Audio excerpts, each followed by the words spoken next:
Thank you for listening to Soho Bites, the only podcast in the world, as far as we're aware, dedicated to talking about films set in Soho, the beating heart of bohemian cosmopolitan London.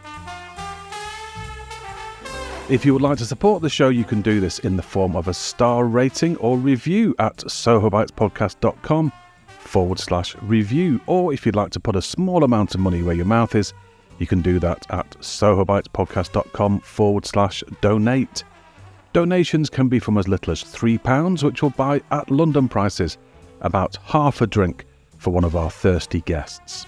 You may hear some different URLs in the upcoming episode, but by far the easiest way is to follow one of those links. They are again sohobitespodcast.com/review and sohobitespodcast.com/donate. Thank you for your continued support and enjoy the episode.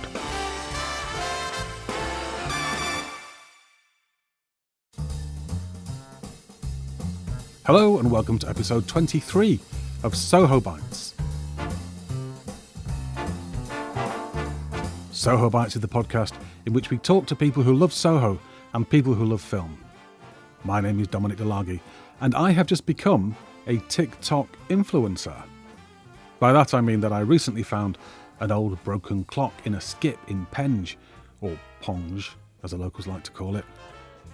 I took it home, cleaned it up, bought a new motor for it off of the internet, and through my influence, the clock, which had previously not TikToked, now does TikTok.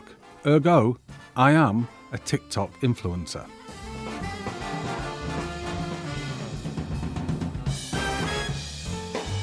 Of course, I can't be a real TikTok influencer, can I? Because that's kids stuff, innit? Kids, with their TikToks and their Snapchats and their non-existent attention spans. The problem with this generation today is that they're all so self-obsessed and entitled. Boys acting like idiot yobbos, girls dressing like cheap tarts. It wasn't like that in my day. No, I haven't just become a massive gammon. I'm just, in a humorous and light-hearted way, illustrating the theme of this month's episode, which is older generations criticising, fearing and being judgmental of young people, their fashions and their behaviour. But this has gone on forever. Each generation comes along, does its own thing, and the old folk think the world is going to hell in a handcart.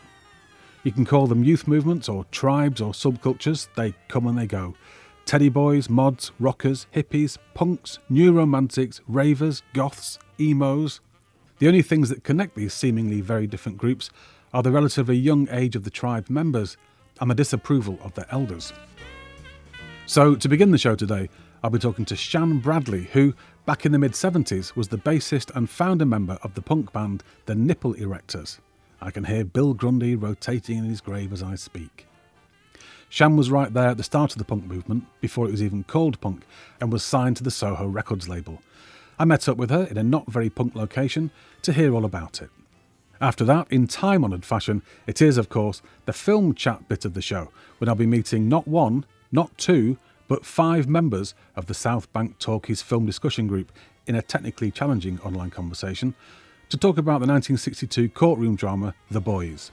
With a superb ensemble cast and incidental music provided by The Shadows, The Boys follows the trial of 4 young working-class men accused of murder in a Soho petrol station. But can they hope to receive a fair trial when everybody they encounter is so prejudiced against young men like this, who they routinely denounce as teddy boys? Find out what the group thought of the film a little bit later.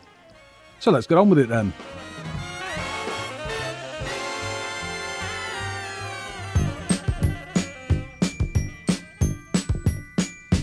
Though it hurts to go away, it's impossible to stay. But the biggest selling single in 1976 in the UK was this. I love you, you know. Save Your Kisses for Me by the Brotherhood of Man.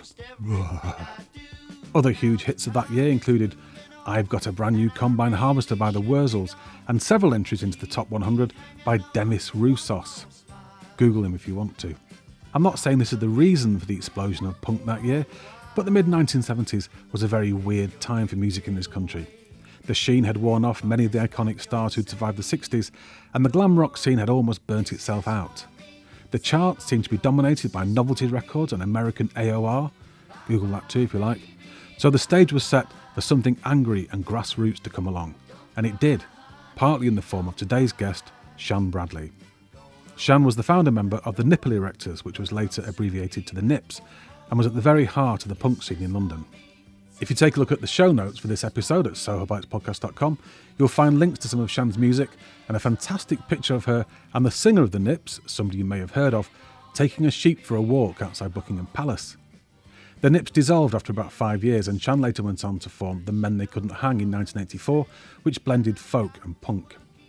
Shan is now an artist and has been locked down at home in North London for most of the last year, so I was honoured that she ventured out into central London to meet me. Even though we're now, touch wood, through the worst of the pandemic, we decided to meet in an outdoor location, which is why you may hear a few background noises, and we parked ourselves at either end of a bench in the very pleasant surroundings of St Giles's Churchyard. I should warn you that there are one or two rude words in the upcoming conversation, so if you're of a nervous disposition, fast forward 11 minutes or so. And here's the first couple of those rude words. Can we just lose the blimmin' brotherhood of flipping man now, please? Even though you're only 3. Thank you. I'm Shan and I play bass. I started a group called the Nipple Erectors, shortened to the Nips, so we couldn't get any gigs, with someone called Shane McGowan. I've heard of him. Have you? Yeah. Yes. Him and Noddy Holder, they're Christmas guys, aren't they? They're the ones who make all their money at Christmas. Yeah, I can't, there's no escape. Every supermarket, whatever, at Christmas. I remember the times you put me down before, spreading it around like a cheap little whore. And now you're finished with your fancy man, a skinny little run from bullet hell. So you're one of the original, you're part of the original punk scene in the mid-70s. You were right at the heart of it. How did you get into it? 1975. I went to art school at 16. I was at Herts College of Art and Design in St Albans, and the Sex Pistols gate crashed, our Halloween party, and played. And by coincidence, I had butchered my hair and had an accident with henna and peroxide and was ripping up my clothes and wearing dustbin liners and outsize ice skating boots. And so I fitted right in. It was synchronicity. So they played that once. I ended up booking them back 3 times in 76. And it's pre-Sid Vicious, isn't it, you're talking about? Oh, yeah. It's original gigs. They couldn't even play, really. I mean, we thought they were just taking the piss.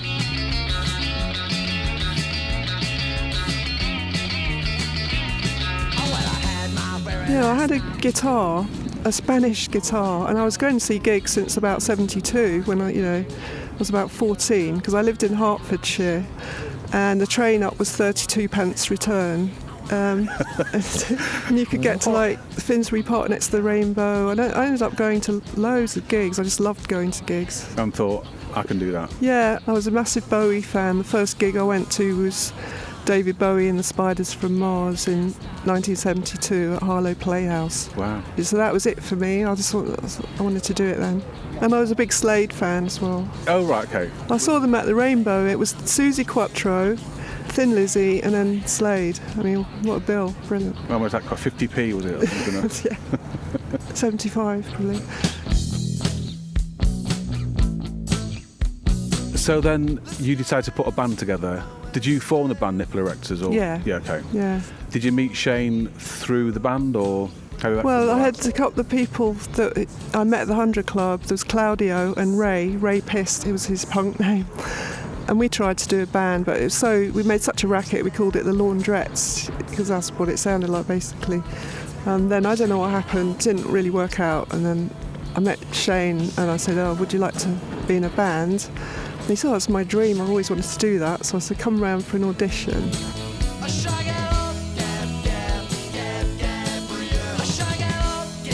So he came up to my bedsit in Staverdale Road, N5. So I opened my bedsit door and the landlord was like Leonard Rossiter there. It was like an Irish Leonard Rossiter. He let him in and as soon as I opened the door to my room, he just burst in and rolled on the carpet. It's like doing a really good Iggy Pop impersonation, And I just said, yep, you got the job, brilliant. And then you became engaged? Oh, yes, a bit later, a few months later. Well, we were going to get married in gorilla suits in Islington Town Hall. Right. I thought it was a good idea at the time. And then our parents got in touch. They said, "Oh, you're a bit young and wild." They had a point. Yeah. There's a Pogue song called Shan Bradley, named after you. But you just told me before that there's a couple more songs that he wrote about you. Yes. Pair of Brown Eyes, Rainy Night in Soho, I think London Girl. Yeah, there's a few. Wow. Do you get royalties from those? You do? Unfortunately not. That's a shame. Unfortunately, well, that's what he told me anyway.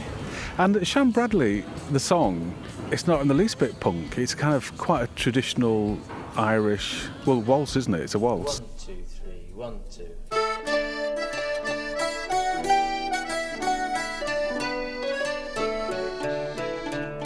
Yeah, well, actually, my granny was Swedish, and she taught me to waltz because it used to be big there. And when I went to Tipperary in Ireland, we went to a dance, and then it was show bands and waltzing. Yeah, 1, 2, 3, 1, 2, 3. Yes. Yeah. So I knew how to do it. So I think I taught him how to waltz. Right. So that's probably why he sees me as a dancer. Right.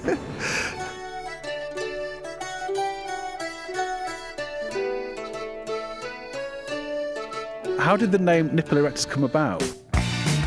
I saw Jabriath, it was like the American David Bowie, on TV once, and he came out with this see-through suit and it was like an orange on his head, but it was see-through, and it opened up like segments of an orange. Right. And for some reason, I had a dream that night about a band wearing these kind of rubber suits with nipples on. I thought, yeah, and they'd be called the Nipple Erectors, and I. Because that thing about the Sex Pistols, sex sells, it's just a joke. The name of the shop. Yes. So it kind of fitted in with that idea at the time. And was it also trying to be shocking and outrageous and that kind of thing? Or? Well, it was yes and no. It was just like people were so easily shocked. It kind of was like almost taking the mickey, really. But it's also the idea that they were so excited by the band. The music made the nipples stand on end, and that was right. But then you changed the name of the band because. Oh God, yeah, we couldn't get. Well, we had a gig booked at Hackney Town Hall by this guy Alan Anger, and the Hackney Council didn't like our name on the poster, so the whole gig was cancelled, and we couldn't get any gigs. We did a few, but then so. It was like, oh, you better shorten it to the Nips. I didn't really like that, but that was a compromise.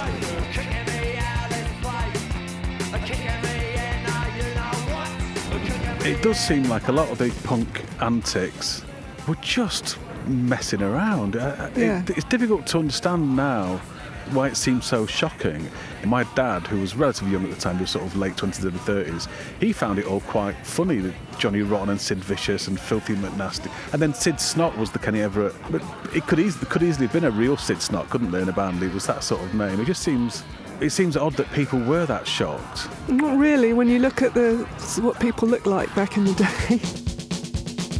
We were in a film called Punk Kebab, and I take a sheep outside Buckingham Palace, and if you look at the people in the background, you see what they look like, and they don't know what's happening when they see us. Yeah. And I've got like my hair all butchered and an old suit jacket. But there has been, at that point, that's 10 years on from the 60s and all the madness of the 60s, and I know it's a slightly different emphasis, but there was lots of nakedness in the 60s and drugs and everything. Have people not got a bit used to that? I don't think that was in everyday world. No. I think that's glamorised, and I think it may be in some circles, but everyday world wasn't like that. It was straight, very straight. Punk was basically a working class fingers up, wasn't it? That's debatable as well. Is it? Originals were pretty much people from art schools because they played in art schools. Yeah. So lots of very, very creative people who went on to do all sorts of stuff. The great thing about it was a complete melting pot of everything. Bands like the Undertones and Sham 69, and they're from working class backgrounds, weren't they? Or yeah, they're a bit later on. Yeah, the original lot. I mean, that's not to say working class people don't go to art school, Yeah, yeah. But you know what I'm saying. Lots of the hijinks of the punks back in the 70s seemed a bit cartoonish in a way, a bit silly. Yeah, having fun. Yeah. Yeah. But I think one thing that does seem a bit shocking still is people wearing swastika armbands and the sort of the Nazi imagery. What was going on there? What was that about? Well, our generation grew up watching war films. You know, there were only 2 or 3 channels on TV, and they used to show these black and white war films all the time. So it was really giving the finger, really, just taking the piss out of them. It was just saying fuck you to everything. Yeah. So it was very spontaneous, but we didn't really have a plan. So, Well, why were you saying fuck you to everything? well, for me, I was just very angry about my own upbringing and I had my own issues. I think that was similar for lots of people involved in the cinema? Yes, Okay. yeah, definitely. It was a rage. I mean, that's why I started butchering my hair. Because we didn't have, like, therapists in those days. It was just like, deal with it. Right. I'm going to form a band called Nipple Erectors then. Yeah. That should be my So I was therapy. angry just about everybody. I hated school, didn't I? And I went to art school, I didn't know what else to do.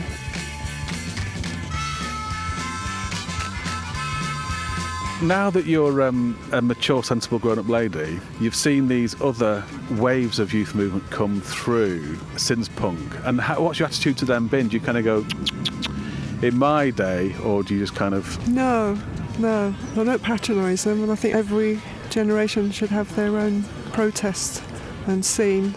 And they do. People say they don't, but they actually do, as I know from my own daughters. Have you enjoyed these kind of different waves of stuff that come through, like hip-hop and that kind of thing, or...? My youngest daughter's Eucalypta LV, is a rapper and writes her own material, and she's gone through various phases, and some of it was a bit like, oh my God, you know, call the police. But it's exactly what used to happen in my bedsit. They'd call the police when we were rehearsing. So she's a bit of a chip off the old block, really, but in her own way. Yeah. And do you like that? Well, it's been challenging, put it that way.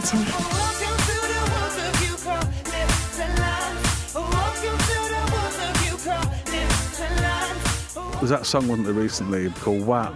You know that one? W-A-P, Wet Ass Pussy. Oh, brilliant. And and my kids were like, "What do you think of that, Dad?" I was like, whatever. Whatever. I don't That's care. That's the correct response. Yeah, just like, Whatever. who cares? Yeah. But I'm quite alienated from a lot of that music, which is good. It's how it's meant to be. I do think the world would be a better place if people said whatever a bit more often. It would save a lot of arguments about things that don't really matter. Thank you to punk legend Shan Bradley for showing that bench of me in St Giles Churchyard. As I mentioned earlier, there's some pictures of her and the Nips in their late 70s heyday, along with a playlist of some of their songs on the show notes for this episode at sohobitespodcast.com.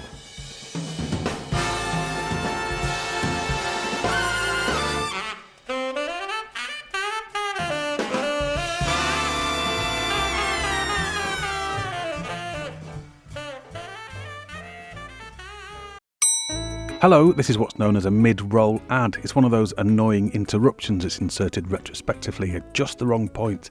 And the reason for it is that Soho Bites takes up hours of time every month, and I'm hoping you might be able to support the show. There are 2 ways you can do this. One is for free, and it's to leave the show a star rating or kind review. You can do that at sohobitespodcast.com/review. Or if you'd like to assist financially to help cover our costs, you can do that at sohobitespodcast.com/donate. Thank you very much. Apologies for the interruption, and back to the episode.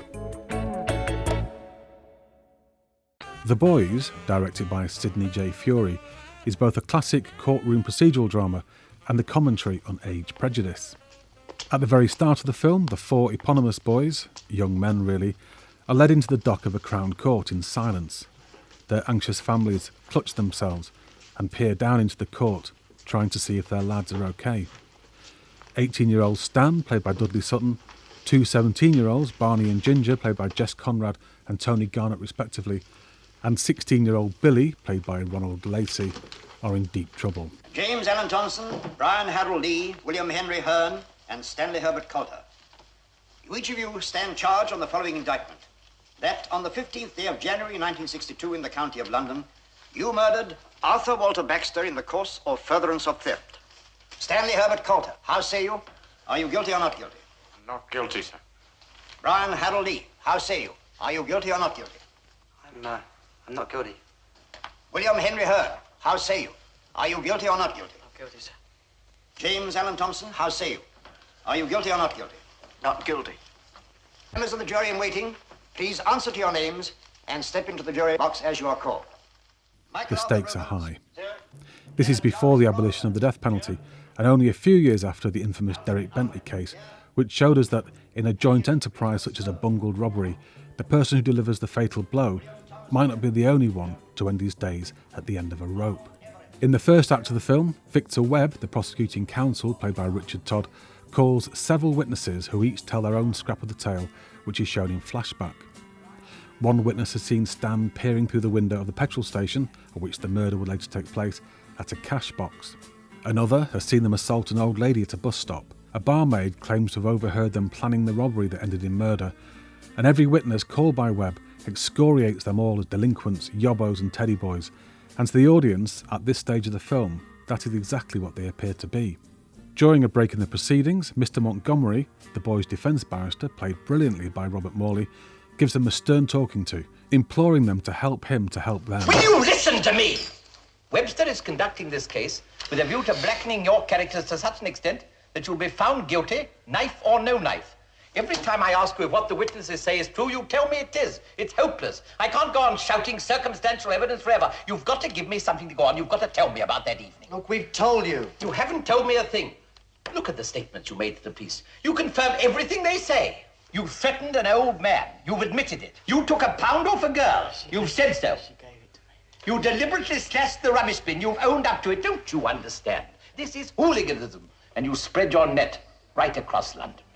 It's now the defence counsel's turn to question the witnesses, and gradually we sense the tide beginning to turn. As he deftly reveals each witness's prejudice and inconsistencies, we begin to think that, although they're certainly no angels, perhaps the boys aren't as bad as we've been led to believe. We also see scenes of the boys' home lives. All of them live in a cramped tenement building, but are from decent families with a strong sense of community. Each of the flashbacks we saw before are now rerun from the point of view of the boys rather than that of the witnesses, and although many of the events do play out almost exactly as they were first presented to us, subtle differences in the accounts and different interpretations of the incidents expose the bigotry of the witnesses and lead us to believe that perhaps a guilty verdict would be a miscarriage of justice. Even the resolve of the prosecuting barrister seems to waver as he begins to question their guilt. Hello? It's Victor here. Look, Tom, I'm going through the depositions again, word by word. I may call you later, is that all right? Certainly. Tom, what do you think? Oh, we may get a verdict on the knife. It's an even money chance. No, I don't mean that. I mean the boys. Do you think they did it? I believe so, don't you? I don't know. With a couple of surprising plot twists in the last 20 minutes, its Rashomon-inspired storytelling technique, a message that may well have been challenging to some viewers in 1962, and some great performances from a ton of well-known faces including Roy Kinnear, Wilfrid Bramble, Carol White and David Lodge. The Boys is a film that really ought to be a well-known classic of the social problem genre, but for some reason it's not very well known, although it does have occasional screenings on our favourite TV channel, Talking Pictures TV. The main problem with The Boys is that in order for the central technique of rerunning slightly different versions of the flashbacks to be successful, the prosecution's more damning version of events has to be laid out first. We need to be lulled into the idea that the boys are indeed a bunch of dangerous delinquents in order to make Robert Morley's more dynamic and interesting questioning achieve its desired impact. This means that the first half hour or so is, to be honest, a bit dull, which isn't helped by the director's focus on the time-consuming nitty-gritty of court procedure. But once that's out of the way, and as we get to see more rounder versions of the story and its characters, it becomes a compelling watch and has a gripping conclusion. South Bank Talkies is a group of film enthusiasts who meet up on a regular basis to discuss a film chosen by the group. The organiser of the group, Alan, calls it a book club for films. In the days when people met in person, they would meet in the bar of the BFI, hence the name South Bank Talkies, but currently, like the rest of the world, they're continuing their activities online. I joined Alan and 4 other group members, Simon, Joe, Michael and Serena, on a Zencaster group call, which is what we cool podcasters use instead of Zoom. We did have some technical difficulties, which is why the audio quality isn't perfect, but they had some interesting things to say, so I hope you'll forgive the dodgy sound. So we're here to talk about the 1962 film The Boys. The Soho connection with The Boys is that the central incident in the film takes place in Soho, although the action is set mostly in a courtroom. Had anybody seen the film before? I hadn't. No. Everybody's shaking their heads. That's good. So we've got 5 people on my screen here. Could you quickly run around the group again and give you initial thoughts on the film and a sense of how much you enjoyed it or didn't enjoy it? Alan first. I enjoyed it, but I found that the good bits made me frustrated with the weaker bits of the film. Because when it's good, it is very enjoyable and a sort of interesting side of the 60s. Simon? I enjoyed it very much. I enjoyed it more than I thought I was going to. As you know, an obscure film I'd never heard of. But actually, it has quite a well-known cast, in fact, and a good director. I didn't really know him, but he'd done The Young Ones and apparently went on to The Ipcress File. And I think, should have expected quality, and I would have said it was good. It was well acted, some good cinematography. Joe? I really enjoyed it. I thought it was... I looked it up that it's a kitchen sink drama, and that sort of social realism I really like. It kind of reminded me in some ways of the Mike Leigh, Vera Drake film, although in some ways that seems a bit of a caricature in comparison because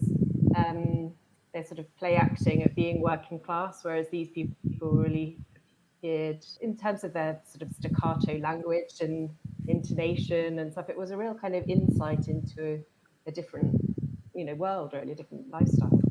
Michael? Yes, I enjoyed it too. I mean, I think the film took itself quite seriously, and I have some issues, I guess, about the script and the concept of it. But I really loved the actors. There was a wonderful sort of ensemble of actors, and the 4 boys referenced by the title actually went on to have quite distinguished careers in one way or another. I think 3 of them as actors, and one of them as a producer. And the other thing I really loved about the film was some of the locations shot. And there was a great scene, for example, in a dance hall. What a world away that is from a nightclub in Soho these days. It's fantastic. Serena? Yes, I did like it a lot as well. I found it very intense, very full of very different content. And I think he managed to touch on important ethical aspect in a very delicate and at the same time deep way.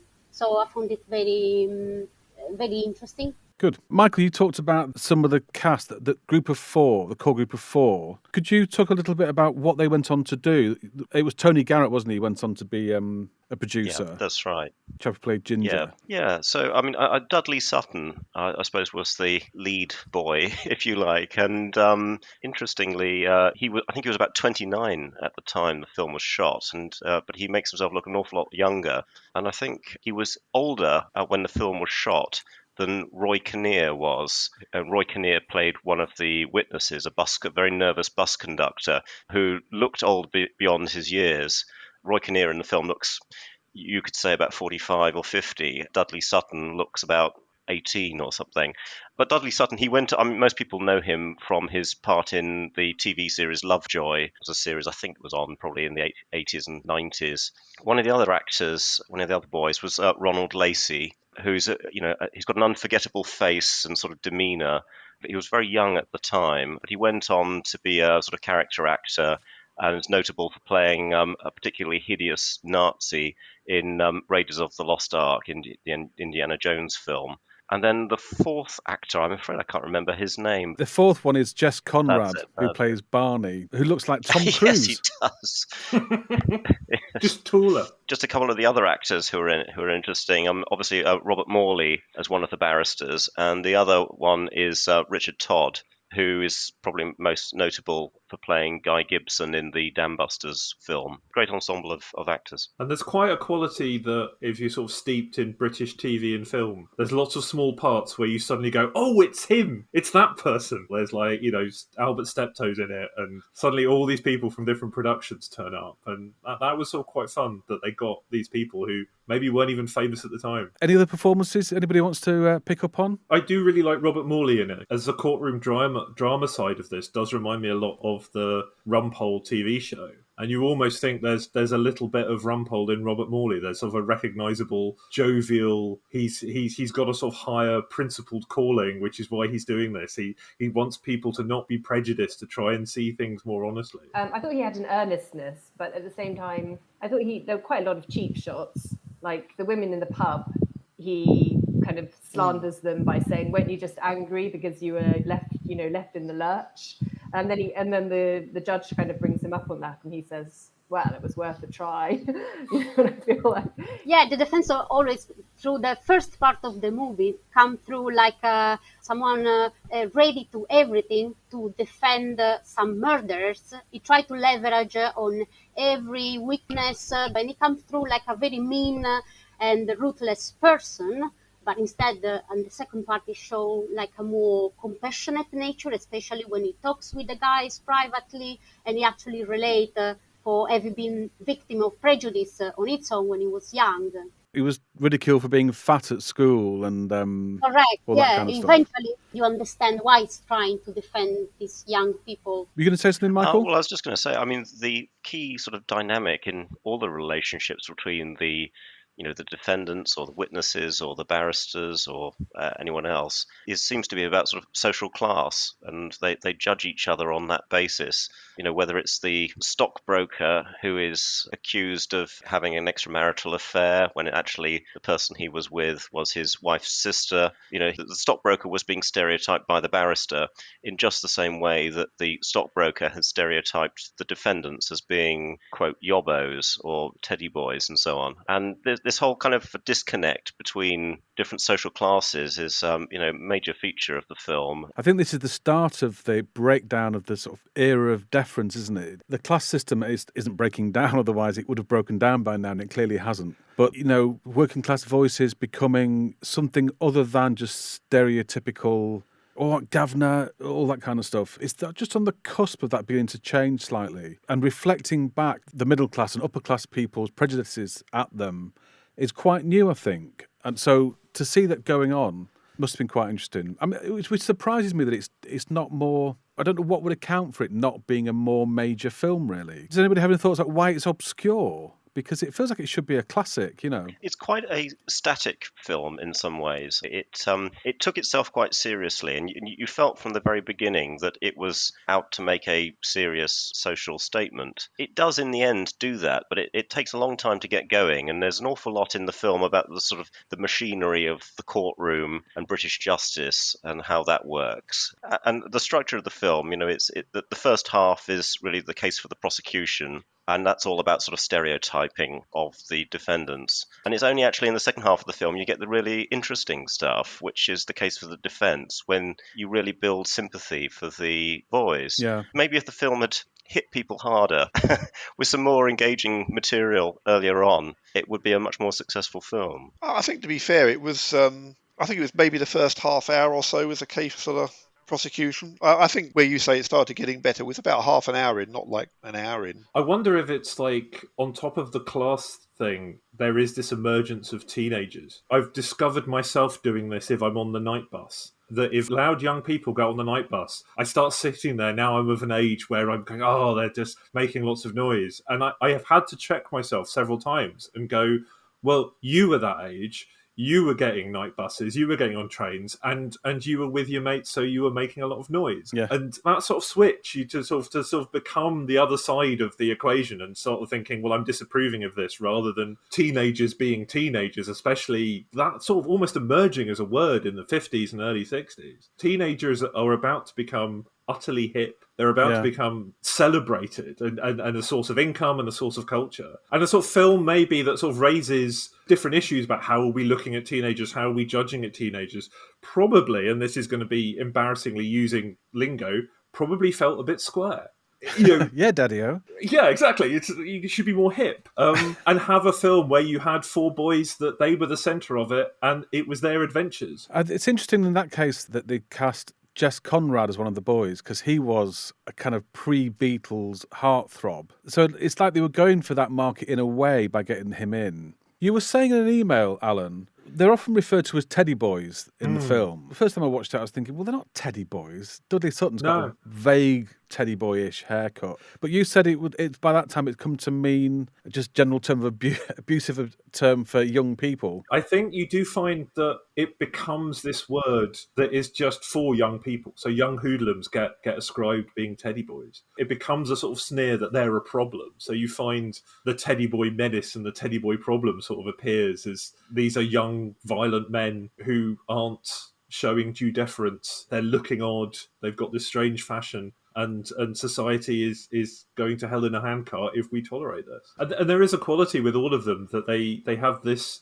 We have to accept it's a suspension of disbelief that they're teenagers because they don't really look like teenagers. I mean, in modern terms, they look almost quite respectably dressed men in their late 20s. So they're not quite the same problem children that I think the film wants you to see. Like in Greece, when they all look about 45. I felt there was a really strong idea of a kind of line of continuum. On one side, there's like the stable, kind of law-abiding citizens, and then there's these boys, they're chaotic layabouts that people want to sort of gesture at, or a kind of moral panic almost about working class boys, I think, at the time. And there's a sociological study by Howard Becker in the 1970s, and it's on labelling, and it talks about, middle class boys being a bit violent or misbehaving. That's just high spirits. But when it's working class boys, that's a threat and something to beware of. And I felt that kind of tone in the film, really. Are you in that field in some way? Is that part of your professional expertise? Well,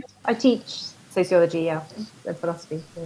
When I was a kid, you'd see original Teddy Boys with the grey hair and the bald spot and the attempt at a quiff, and they were sort of lovable old dads or granddads by then. But that the idea that a youth movement springs up, is feared by wider society and then assimilates. Is that something that you've looked at all? Yeah, I guess so. I mean, I think one thing that really struck me about the film is you always imagine there's been this great march of progress, but actually, quite recently, the government put high-pitched noises in places where they didn't want young teenagers to congregate. And it was taken to the human rights courts because you can't do that.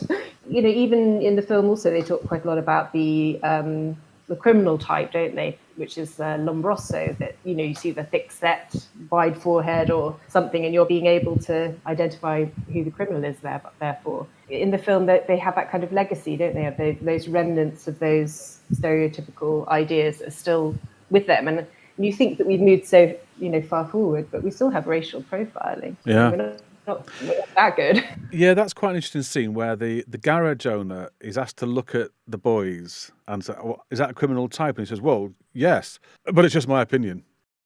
Why have they chosen Soho as a location? I think probably because it would have been recognised as where people went out in London at the time. I quite like that it shows it as being naff. A little bit naff. And as a teenage boy going into London, I can relate to that. It was very much like the kids at the side, not quite joining in, not quite comfortable. These places, they're not always fun. They can be just a bit rubbish. And then you end up having to get an early bus home because you're not going to spend the night all night out and about and hitting the town. I love that dance scene. Because that dance hall is, the worst sophisticates going to nightclubs where there's waiters and champagne and all that kind of stuff in Soho and bands and everything. But that dance hall they go to is awful. It just looked like the local parish hall, didn't it? And they'd even got the lucky number calling the tombola or something. There's a scene, a little bit of a scene and a little bit of dialogue that makes you feel quite sad, which is when they're in the last pub they go to and they're looking in the window above the garage and they see a couple of girls in there. You can't really see who they are, and he's saying, they'll be there, all lovely carpets and wallpaper on the walls, and they're lusting after this kind of, just feels like basic things, Recessed lights. Yeah. You do get the sense that they're completely out of their depth in the West End, Actually, the geography and the locations of the film are slightly at odds with each other. Because they say they live in the East End of London, this place called Wharf End, which obviously is made up anyway. But then they go over Waterloo Bridge, which you wouldn't go over to go to the East End. But then I think they're going somewhere, I think it's kind of Rotherhithe or Surrey Quays or something like that, isn't it? No, I think they mentioned Stepney at a certain point in the court. One of the boys is from Stepney, I think. Yeah, and they also work in Hackney, don't they? A garage in Hackney, which was quite a long way from where they were headed to, going south of the river. Although they weren't specific about London locations, it was all very evocative, I thought.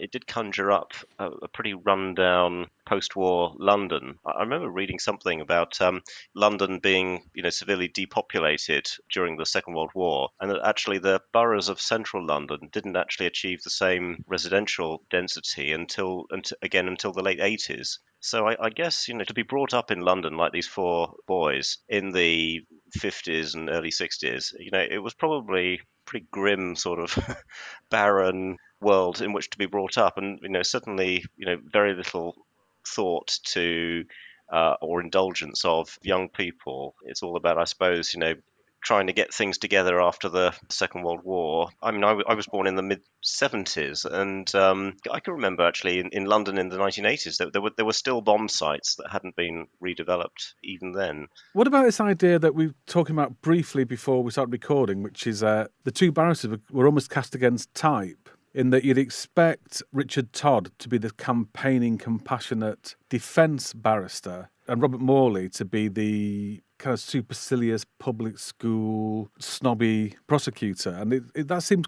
slightly odd. I mean, I thought Robert Morley, although he made a whole career about playing pompous upper class men, in this film he did manage to make himself at the same time an insider but also an outsider. And there was this wonderful little scene where he was with the four boys and he was trying to get them to help him and provide some material with which he could defend them. And he said, look, I was always the fat boy when I was at school and so on. And I always had to stand at the back because if you stand at the front, you're the one who's going to get picked on. So he was just sort of showing that sort of vulnerability with them. And it did show another dimension to his personality, that actually, for all that sort of pompous demeanour, there was a sensitive and very intelligent person inside. And at the end of the film, he makes a very poignant and moving speech. He was in some ways, taking the side of youth and boys and their vulnerability and how unjust the world can be, or disproportionate the world can be towards young people. I thought it was an excellent performance.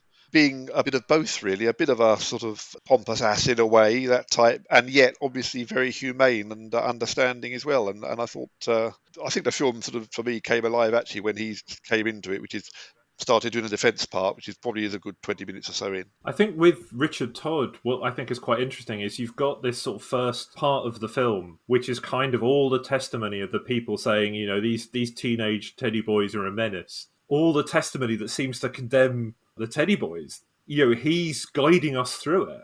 And he's sort of quite a reassuring Radio 4 voice with a lot of principles, or seemingly a lot of principles that you think, yes, this is terrible. These are horrible yobbos. There's a lot of in-jokes which do suggest that all these respectable figures are kind of hiding something. They're not as respectable as Richard Todd is presenting them to us. You've got the, I think, really funny moment where you've got the widower who stands in court and is saying, it was the anniversary of with my late wife, so I was going to the cinema when I was accosted by boys. But you see that he's off to watch an X-rated film. He is like an old man with a Mac, and so he's in court. He's this upstanding widower who's been wronged by hoodlums. Even the garage at the beginning, where the Dudley Sutton teddy boy is kind of, he's glowering through the window at these two businessmen talking. And it's only when the defence goes, well, no, he was looking at this like nudie calendar.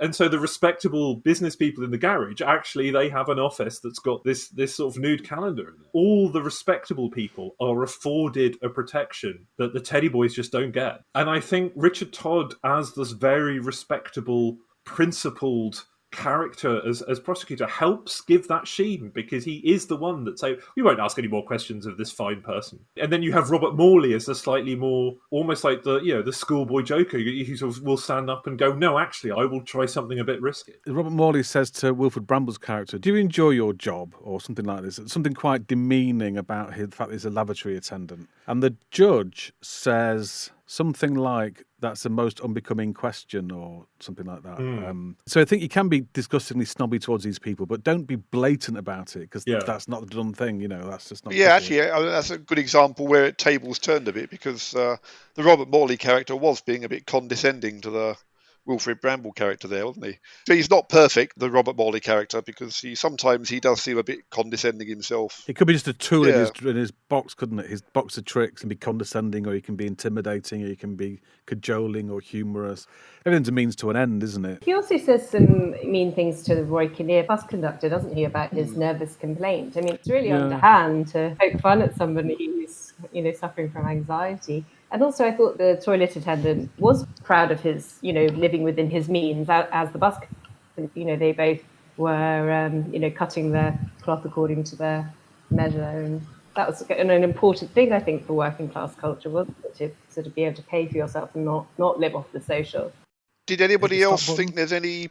How would they compare it to 12 Angry Men? That's an all-time favourite film. And it's got, to some extent a similar theme. There was a youth who everybody was assuming had done it, partly because of his race and his youth and so on. And then it got the one person fighting on his corner, and everything hinged on a knife at one point.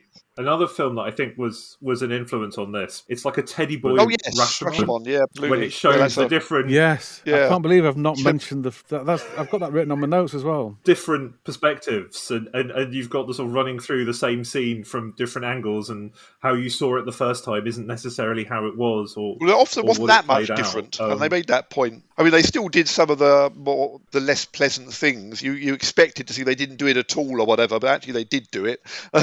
But you understand them a bit more, so you forgive them a bit more. By lying, they show the sort of best versions of themselves. That's their aim, like Rashomon. Yeah, although they didn't lie that much, I didn't think.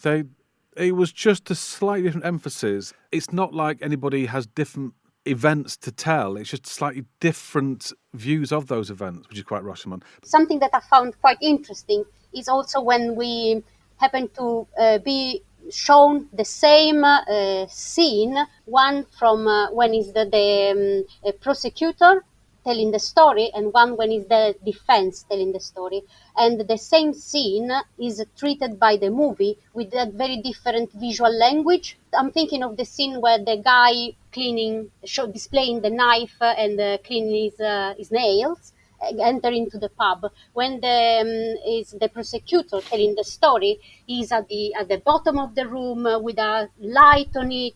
It's quite intimidating figure. On the second side, when the scene is told from the defense point of view, we get into the pub with him, and it's quite such a more familiar figure. And the way the visual language display the story is actually very powerful in setting our emotional attitude toward the scene and toward what's going on. It'd be interesting to watch again. Just now I know what's going to happen when you see the scene again. What was it like? How was it presented the first time? Compare that with how it's presented the second time. And it's the sort of thing that makes a film like this rewatchable, isn't it? It's interesting to see it twice. I mean, could we call it the Soho Rashomon, or is that pushing it slightly too much? Soho Rashomon, I like that. In the show notes for this episode, I've posted a video which shows both versions of one of the key scenes from The Boys, the first from the point of view of a witness, and the second from that of one of the boys. Have a look at that if you can, and you can also watch the whole film there until YouTube take it down. That is, of course, at sohobytespodcast.com. Thank you to Alan, Simon, Joe, Michael and Serena for taking part and bearing with me through the technical difficulties. If you think you like the sound of hanging out at the BFI chatting about films, why not track down Alan and the gang on the Meetup website and check it out. There's a link to the group in the show notes, along with all the other stuff about Shan Bradley and the Nipple Erectors, plus lots of other goodies, including the musical soundtrack of The Boys by The Shadows. What's the address again? Oh yes, it's sohobytespodcast.com. You can, of course, tweet us with your comments and suggestions on @ByteSoho, or email us at sohobytespodcast@gmail.com and leave a review at ratethispodcast.com/SohoBytes. That's ratethispodcast.com/SohoBytes. Soho Bytes are produced by me, Dom DeLargy, and is based on an original idea by Dr. Jing Young, who's having a baby quite soon. It's very exciting. See you soon, and bye for now.